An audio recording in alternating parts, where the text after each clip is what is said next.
Stand back, all bosses. A new breed of American worker is about to attack everything you hold sacred, from giving orders to your starched white shirt and tie.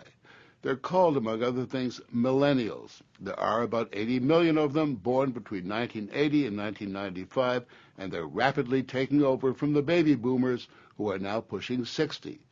They were raised by doting parents who told them they were special, played in little leagues with no winners or losers or all winners. They're laden with trophies just for participating, and they think your business-as-usual ethic is for the birds. And if you persist in the belief, you can take your job and shove it. Corporate America is so unnerved by all this that companies like Merrill Lynch, Ernst & Young, and Disney and scores of others are hiring consultants to teach them how to deal with this generation that only takes yes for an answer. The workplace has become a psychological battlefield, and the millennials have the upper hand. Our parents really took from us that opportunity to fall down on our face and learn how to stand up. Jason Dorsey has written 2 how-to books for them.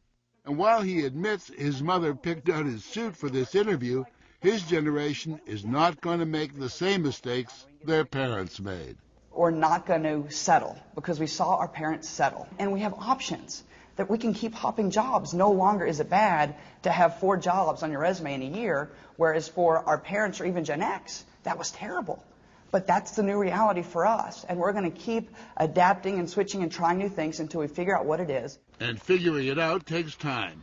Sociologists tell us most Americans believe adulthood begins at 26 or older, and that having witnessed so many sacrifices by their parents to achieve middle-class security has had a huge impact. Family and friends are the new priorities. Blind careerism is beginning to fade. We definitely put lifestyle and friends above work. No question about it. Do you both feel that that's pretty much the way one should look at life? Yeah, I do. Absolutely. I do, yeah. I remember my dad getting laid off. All these things growing up, and that's because they sacrificed for the company. Well, the first reaction for me is, I sure don't want to do that. I'm going to be in it for me, and I'm going to make it work. Where does this fantasy about I'm going to find the dream job? There's no such thing as a dream job. I mean, a few of us, like me. But where does this fantasy come from?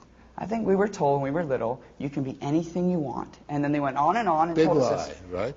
Big goals are great. Selling a fantasy that everything's going to be perfect and peachy is not. For all the complaining, Dorsey and Healy believe their generation will transform the office into a much more efficient, flexible, and yes, nicer place to be. Thank you. Have a good one. But until then, a message to bosses everywhere: just don't forget the praise.